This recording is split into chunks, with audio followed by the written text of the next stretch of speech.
Growing up, I don't remember many positive hair experiences. I grew up in a predominantly white community. I never felt particularly ostracized because of my hair or skin, but I do think that being such a minority did cause a separation for my features. I was raised by my white mother, so there wasn't even that sense of relatability at home. I guess on a very subconscious level, I always felt a little misunderstood. There was no one around to answer my body questions, my hair questions, my heritage questions. I think my first hair thoughts are probably from about age 2. I know it's crazy to think it's that far back. There's this old videotape of me dancing to the Spice Girls with my hair all combed out and big, and I'm just so happy. But I remember right before that, sitting in the chair while my mom was doing my hair. She barely knew what she was doing with my hair, and I knew I was wishing that curls weren't so kinky and naughty already, wishing that my curls weren't so difficult, wishing I had hair like my mom's, because all of my other features were just like my mom's, except for my skin color, my nose, my big, unmanageable curls. How would I describe my hair? Confusing, maybe? Yeah, I'd say confusing. Or maybe it's unanswerable. Maybe it's evolving. Maybe I'm evolving. Obviously, I haven't figured it all out yet. It's something that sometimes I love, sometimes I hate. I've never been able to form a firm stance about my hair. But I know that countless people have formed a firm stance about me based on my hairstyling that day. Sometimes I think it describes me so well, and other times, depending on how it's styled, I feel like I don't even recognize myself. I change my hair so often. I definitely find a strange amount of personality placed on hair. I think for me it's a release, something to let go of. I practice a lot of feelings through my hair actually, more than I've ever intended to. When I started this doc, I wanted answers. I was compelled to make sense of all of these hair feelings that we discussed amongst our friends, our families, within the media, in school. When a celebrity goes natural, it's a huge story. We have to make a big deal out of this. Why are we still making a big deal out of this? So I knew I had to start by looking at myself, at my own hair story. Even though I've had so many privileges growing up, I was not immune to the damages that an unobtainable Eurocentric model caused to my sense of belonging, my self-esteem, and most importantly, my self-perception. It took me 21 years to ask myself why I believed my curly hair didn't belong every place I went, why I felt uncomfortable to wear my curls around significant others. 21 years and 0 concrete answers later. Maybe there are no actual answers. Maybe we just need to talk about it as much as we can. Talk about how to maintain our natural hair, how to style our hair, how to embrace our authentic selves.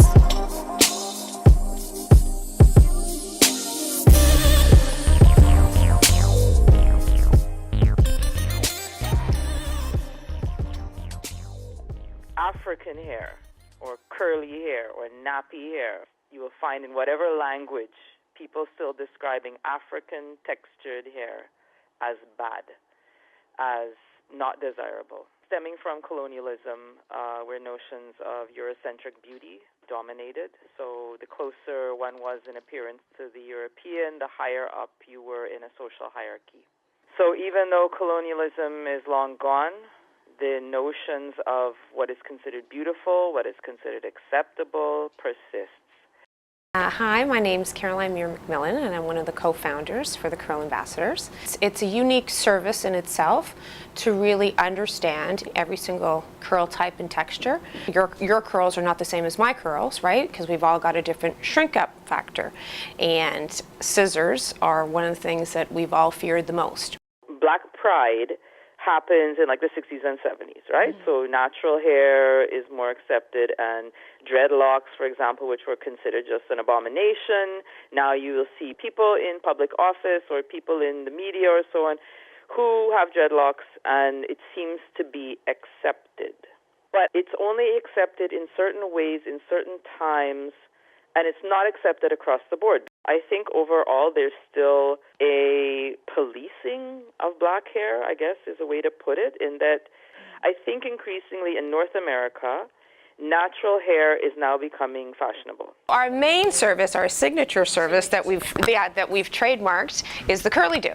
It's a booked appointment with a stylist for about an hour and 15 minutes. You sit down with the stylist, you have a full-on consultation, talk about how you like to wear your curls, what is it that's happening with your curls, how do you feel about your curls today, and then the stylist then decides best shampoos, conditioners, styling, the whole 9 yards. And the reason why we created that is because we want everybody to be ambassadors of their own curls. We want you to teach you how to love your curls so you can do it all on your own and feel great about it, so you're own ambassador of your own curls. I personally just want to see everybody embrace who they are, right? And not have, particularly not to have to feel embarrassed or ashamed of their skin, their features, their hair, whatever, right? So you're seeing it more in like ad personalities like musicians and actors and so on. So even though there seems to be a greater acceptance of it, particularly among a younger generation, I don't know that that has necessarily translated into, for example, the schools, courts, and in the hiring practices. I used to go to the hairdresser and I'd have to walk them through what I wanted. And one day my mom was like, why don't you just learn to do it yourself? It's the education. I feel like if someone told me about curly hair when I was younger, I would have had nice hair. I had terrible hair growing up most of my life because they would look at my hair and say, okay, it's natural. You must need the roughest, toughest. And they would damage it. It would be too harsh, it would be too heavy, too greasy, because they don't know that there's, like you said earlier, was perfect. Do culture mixing, there's different types of curls. So everyone's used to just one, 4C. One kinky. They assume everyone with natural hair is kinky. So they would treat my hair really rough. And my hair is fine. It's fine, but it doesn't look fine. If you knew how to keep your hair and you knew how to make it manageable, you would keep it natural. I would like to think that we're kind of moving back there, but I'm a little suspicious because to me fashion can be very superficial and a trend, and what is a trend today doesn't necessarily influence the larger society. It's just a fleeting trend. These things ebb and flow. Like I was just invoking the 60s and 70s when there was Black Pride and everybody was wearing their hair natural, and that was, considered the thing to do. And then we went back to like everybody has to have straight hair. So both my parents are Nigerian, and it's a pure 1% kinky hair. My sister's hair is a bit softer. She went natural. She has managed it very well. I have tried. It takes a lot more work than having it chemically processed, and that's why I do it. So you start with the base, you part it, you run your hand through it, it covers the scalp, and then you part it and you apply the relaxer with a spatula, and then you just use your fingers and a comb. You slightly comb it down and stretch it. So you're stretching the curl out until the curl disappears. Now back in the day when I first started doing hair, and it's over 30 years, they used to apply it with a comb, apply it with a comb, and then you use the back of the comb to smooth it out. To like slick it down. To smooth it out just on the roots. You never pull it through the ends because that's already been relaxed. Unless, of course, they got irritated and you had to take it off early. Relaxers over the years have changed. At the beginning, they were really harsh, and they didn't have a lot of buffers, conditioners and stuff in them to protect the hair. They also didn't have base. Well, nowadays they do. There's a lot more buffers in it. It leaves the hair in a much better condition. You have to base the head before you put the perm on. Otherwise, that's like putting a lighter and lighting it to your skin. Young girls, first of all, I think, growing up, are really, really struggling with notions of beauty, notions of what's acceptable, notions of belonging, all those kinds of things. So I think because that's so directed specifically at girls and women, that there has to continue to be, and there is already, a campaign against it, but there has to be a concerted effort to let girls know that you're beautiful regardless. We all like to be more of our authentic self, and I think the closer you get, the easier it is for yourself, and you're not going against the grain. And when you're moving into, or when you're flat ironing, or you're using relaxers or texturizers, no matter what, you will always end up being in repair mode, right? So once you fully make that transition and you've gone through it, the results are always better. There are so many reasons why women choose to manipulate their hair the way they do that all we can do is talk about it. Create open, honest dialogue. Create places where women feel comfortable letting out their insecurities and letting people know why their hair bothers them the way it does.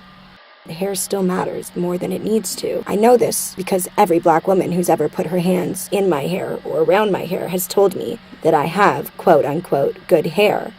Women still look at me like they're angry with me because my hair is easier to manage than theirs. Sure, we could believe that many people are relaxing their hair just for manageability, but is it not always going to be a bit deeper than that? Who began telling us that our hair wasn't manageable? If we're living in a time where the media is more prevalent than ever, how much is it affecting us to see women like Alicia Keys or Solange or any of the other prominent black women that are right now leading the celebrity style sections wearing their natural hair? I guess I thought I could find answers if I looked for them. I thought that there would be answers. I thought that everybody was on the same hair journey as me, that you were either black or you were white. But then I remembered that it's always in the gray area, isn't it? Since when was anything ever just black or white? I've learned that no two curls are alike. Every girl with curls has her own reason for the way she feels about her hair. And there are so many reasons for the reason she feels the way she does.